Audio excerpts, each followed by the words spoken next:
नमस्कार, आप देख रहे हैं अपना पसंदीदा web news channel Hindi TV 24।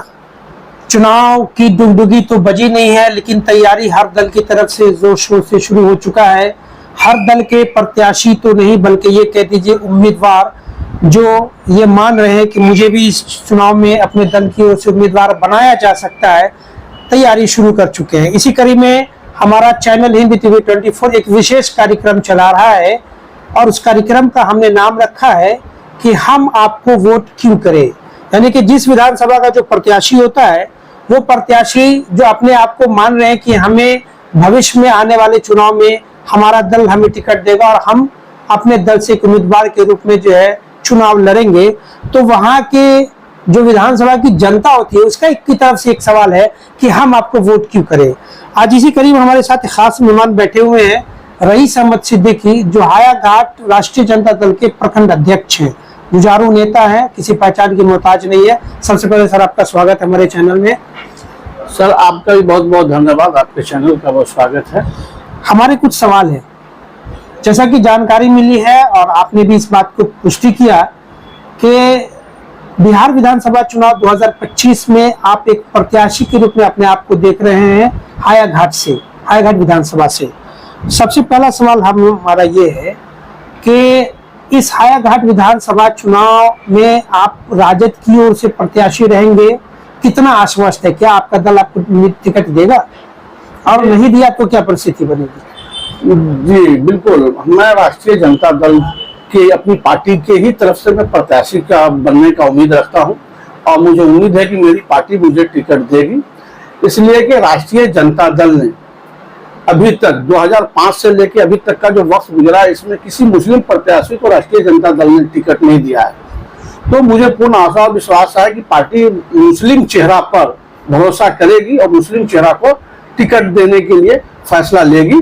और चूंकि जिस तरह से मैं तीसरी मरतबा प्रखंड अध्यक्ष बना हूँ और हायाघाट प्रखंड का, जिस तरह से मैं पार्टी को, संगठन को मजबूत किया है, संगठन को में लोगों को जोड़े हैं, और इसको देखते हुए पार्टी ने मुझे तीसरी मरतबा, सर अब मैं आपको बताना चाहूंगा कि तीसरी मरतबा मुझे हायाघाट प्रखंड की जनताओं ने इलेक्टेड चुना है।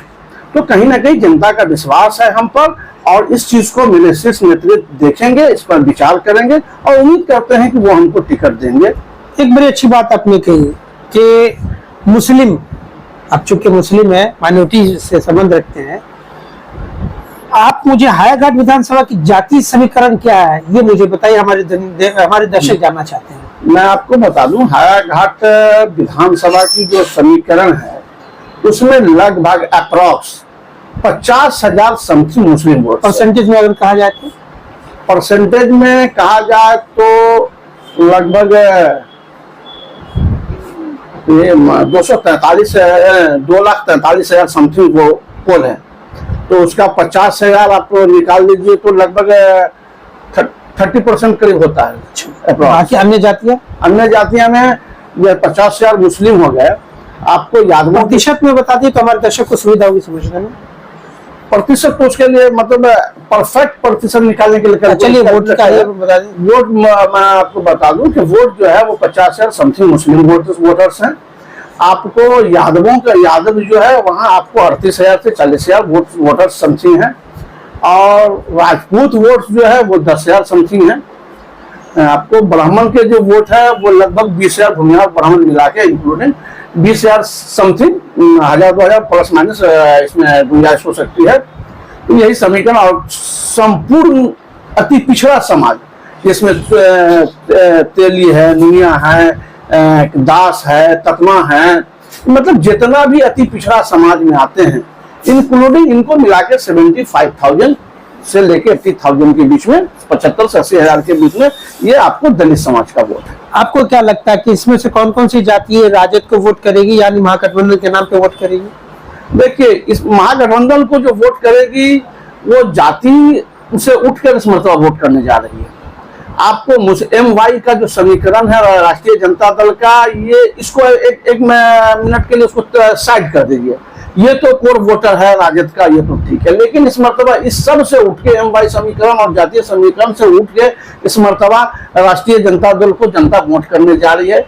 चूंकि जो मुद्दा है जो पर्दे हैं बिहार में, कुशासन का, बेरोजगारी का, स्वास्थ्य का, शिक्षा का, इस सब से त्रस्त हो चुकी है नीतीश कुमार की सरकार 20 साल में। इसलिए इस मरतबा जनता इन सारी बातों को भुलाकर, इस जाति समीकरण से उठकर एक सूत्र में तेजस्वी यादव की सरकार देखना चाहती है, तेजस्वी यादव को मुख्यमंत्री देखना चाहती है। और निश्चित तौर पर तेजस्वी यादव ने जो 17 महीनों में जो काम किया, जो दिखाया, युवाओं को रोजगार दिया, लगभग 5 लाख रोजगार बांटा, और ये तेजस्वी यादव के नेतृत्व में मुख्यमंत्री को दबाव देके जिस तरह से एक दिन में लगभग 5 लाख नौकरी, एक दिन में 2 लाख शिक्षक नियुक्ति पत्र बांटने का काम, या इतिहास रचने का काम माननीय तेजस्वी प्रसाद यादव ने किया।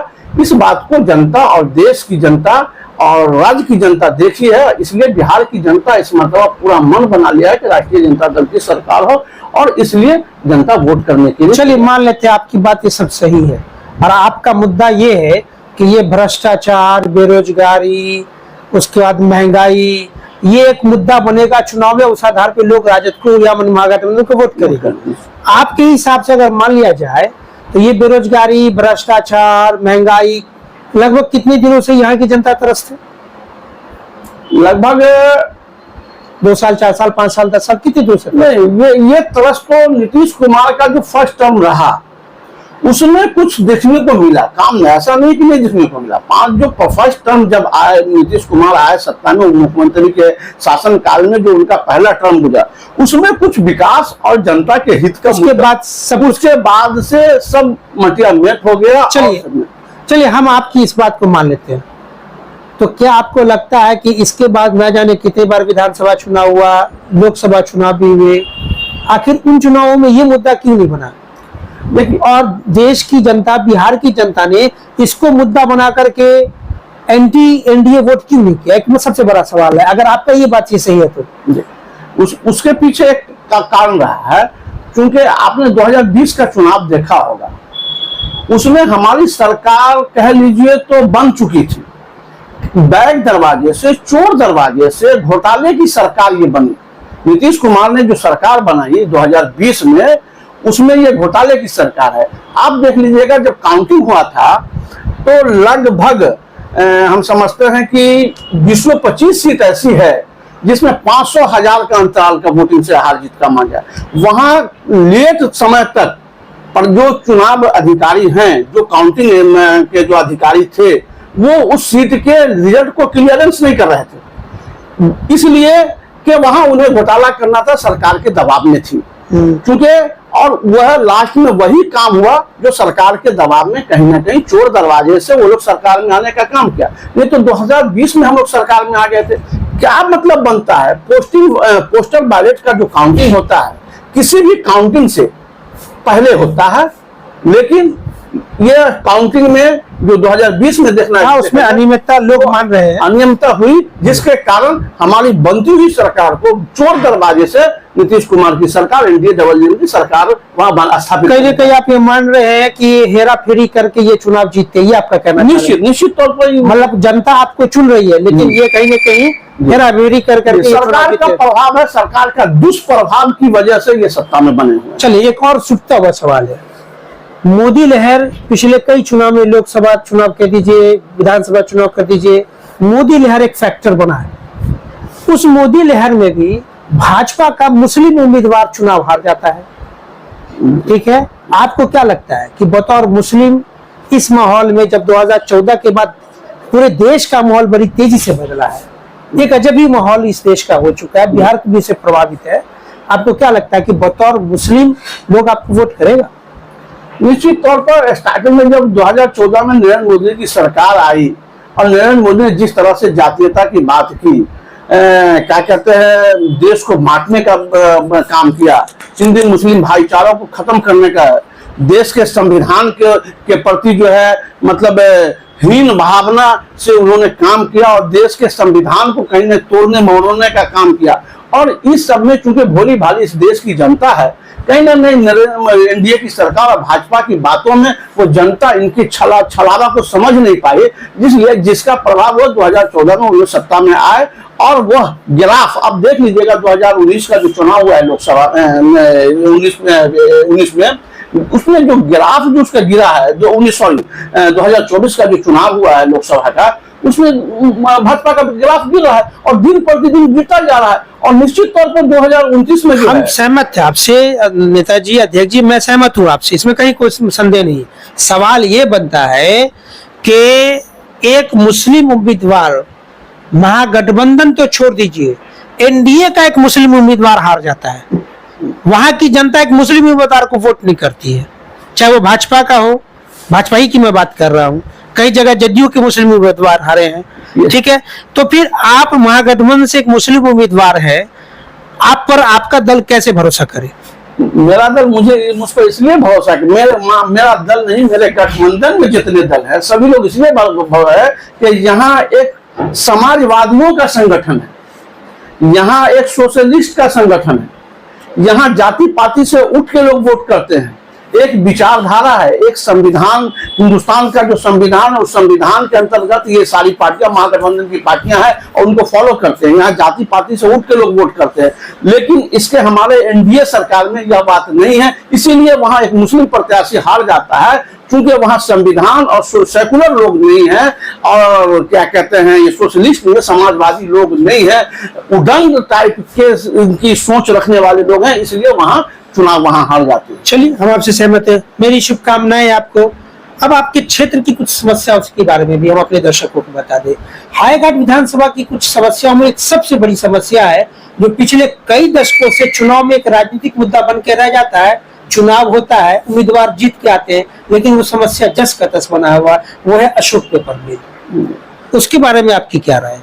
अशोक पेपर मिल एक ऐसा अशोक पेपर मिल जो हायाघाट प्रखंड में आता है, लगभग 400 एकड़, लगभग अप्रॉक्स 400 एकड़ जमीन अशोक पेपर मिल के पास है, जहां एक बड़ा विकास का मुद्दा हायाघाट प्रखंड में हो सकता है और एक बड़ा उद्योग लग सकता है, और एक बड़ा नहीं, कई उद्योग, जितनी जमीन है कई उद्योग लग सकती है। सरकार की नीयत यहाँ साफ नहीं है। सरकार की नीयत अगर साफ होती तो यहाँ पेपर मिल का मामला सॉर्ट आउट हो गया होता, उसका समाधान हो गया रहता। वहाँ लेबरों का कुछ, पेपर मिल का जो कामगार हैं उनका कुछ यूज है, कुछ बकाया है, उनका केस सुप्रीम कोर्ट में चल रहा है, उनका कुछ ये ग्रीवांस है लेबरों का। तो अगर सरकार के लिए दोनों जगह, सरकार केंद्र में भी मतलब एनडीए गठबंधन डबल इंजन की सरकार है और राज्य में भी है, ये बहुत बड़ा मसला नहीं था पेपर मिल के मुद्दे को सुलझाने के लिए। लेकिन सरकार की चूंकि मंशा ठीक नहीं है, गरीब मजदूर के प्रति इनका स्नेह और प्यार नहीं है, यह सरकार जो है गरीब मजदूर शोषित वंचितों की हित के कभी न सोचा है, न आज सोच रही है। अगर सोचा होता तो ये पेपर मिल का मुद्दा सॉर्ट आउट हो गया होता, समाधान हो गया होता, वहां कई फैक्ट्रियां लगे होते। लेकिन सरकार चूंकि चाह नहीं रही है, सरकार अगर चाह ले तो केंद्र में भी एनडीए की सरकार है, राज्य में भी एनडीए की सरकार है, ये बहुत बड़ा मसला नहीं था।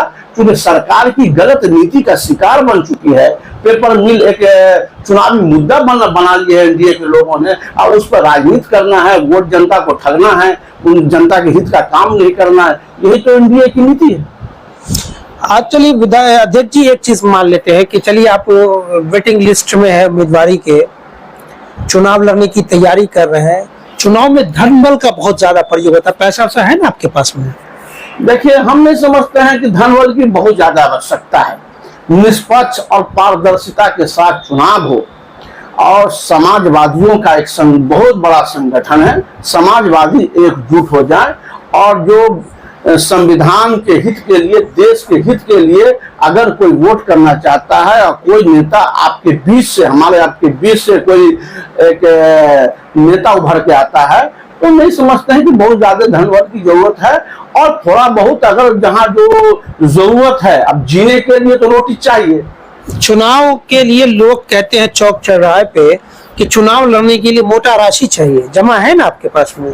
देखिए, हमारा मोटा राशि है मेरे पास, और वो मोटा राशि मेरी जनता है, जो हमने काम किया है। लगभग हम उस टाइम मेरा स्टूडेंट लाइफ था, जब शकील रहमान जनता दल के टिकट पर चुनाव होते में राष्ट्रीय जनता दल नहीं हुआ करता था और चक्र छाप हुआ करता था, और मिथिला यूनिवर्सिटी के वाइस चांसलर शकील रहमान थे और वो जनता दल का चुनाव से लड़े थे और बहुत वोटों से वो जीत हासिल किए थे दरभंगा में लोकसभा का।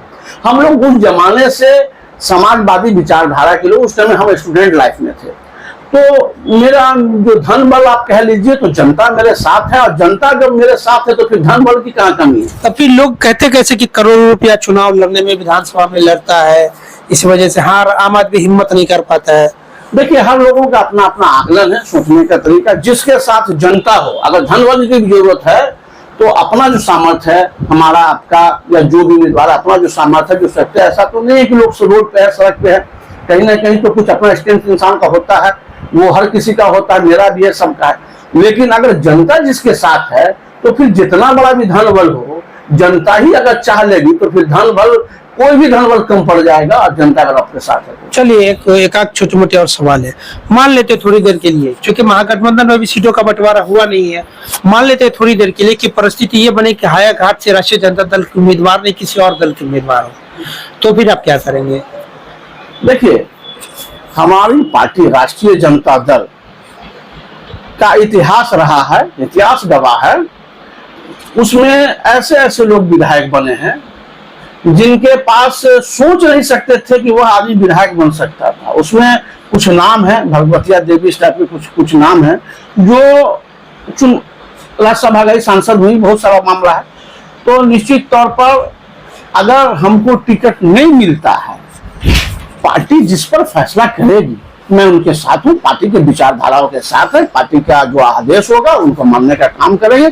और पार्टी जिनको अगर मुझे सम्मान देती है, मुझे टिकट देती है तो मैं मैदान में रहूंगा। नहीं, जिनको तो पार्टी टिकट दे के भेजेगी मैदान में कि हायाघाट विधानसभा वह चुनाव लड़ेंगे, तो जितनी मजबूती से अगर मैं कैंडिडेट होता, मैं अपना चुनाव लड़ता, मैं उससे ज्यादा कहीं ज्यादा मतलब अपनी शक्ति लगाकर वह प्रत्याशी के साथ मैं खड़ा रहूंगा जिनको हमारी पार्टी सिंबल देगी और हायाघाट विधानसभा का चुनाव लड़ने का आदेश देगी। मैं उनके साथ कदम में कदम मिला के उनकी जीत को सुनिश्चित करने के लिए मैं काम करूंगा। अच्छा, अक्सर चुनाव के समय ऐसा होता है कि जब चुनाव नजदीक हो, जब उम्मीदवार को ये लगने लगे, यानी लंबे समय से तैयारी कर रहे हैं, लगने लगता है कि उसको टिकट नहीं मिलने वाला है, तो दूसरे दल को की सदस्यता लेके वो उसकी का टिकट दे लेते हैं। अगर ऐसा आपको मौका मिला तो जाएंगे दूसरे दल में? नहीं, मैं नहीं जाऊंगा। मैं अपने दल के साथ हूँ, अंतिम समय तक बना रहूंगा। मुझे टिकट मिला तो भी, नहीं मिला तो भी, जिनको मिला मैं उनके साथ रहूंगा।